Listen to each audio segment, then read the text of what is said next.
Hi guys, so I have my April to be read pile to share with you, and because I read 7 books in March, I want to kind of test myself and find out whether that was a fluke just because Vampire Academy is so amazing, or if my speed of reading has actually improved. So I have picked 8 books to read in April. So I will start with the ones that I'm already reading. There it is. So these are the 3 I'm already reading. I mentioned them in my Friday Reads video. We have the 2 by Rochelle Mead, Stormborn, which is about a shaman, Succubus Blues, which is obviously about succubus, and she works in a bookshop, and there's like a hunter going about that she needs to find out stuff about. I'm only just over 100 pages in, so I'm not really too far into the series, well, into the story. They are both parts of series. This one, I believe there is 6 books out, and in the Stormborn series I think there's 5 out so far, so I can continue my Rochelle Mead addiction at a healthy pace. And then we have Black Swan Rising by Lee Carroll, and this I've found a little bit more about. I think is about alchemy, I think. Just because when she like the guy who owned the antique jewelry shop that she got the silver box from, this isn't spoilers, this all happens within like the first chapter or so, so don't worry. But the guy she gets all this stuff from, it kind of, he has the same name as an alchemist who lived in Elizabethan times, I believe. But yeah, I'm really excited about it. I've had my eye on this book for, well, since it released. I think I heard a few people talk about it, but I never really saw anyone review it, so I don't know if it's good or not. I don't have any real solid opinions. I have a lot of hype to go on that it's good, but no real reviews or anything. So we'll see. Then we have The Diviners by Libba Bray, which I believe is about witches in New York. I remember not really knowing much about it even when I bought it. I just remember it was supposed to be really, really good and a lot of people really liked it, and I've never really read anything by Libba Bray, so I figure this is a good one to start with. Next we have Cinder by Marissa Meyer, because I'm one of those few people who have not read this yet.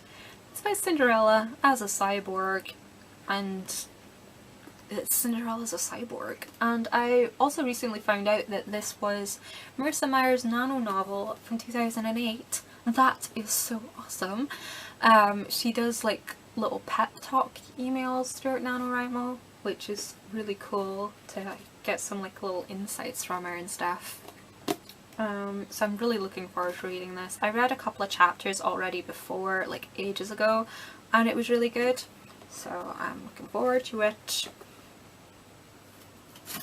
Next we have Wicked Lovely by Melissa Marr, and this is about fairies, I believe, but like evil fairies, kind of like the Iron Fae, but not.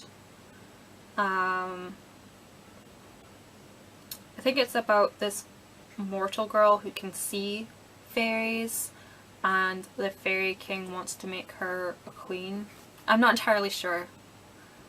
I bought this ages ago, so I can't remember.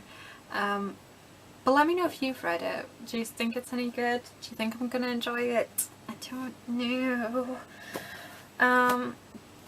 Then we have Elantris by Brandon Sanderson. This was his debut novel, and I heard about Brandon Sanderson from Peru's Project, or Reagan. Reagan is awesome. I will link her in the info box. She has spectacular fantasy recommendations, and I was just in W.H. Smith one day and they had it, so I bought it.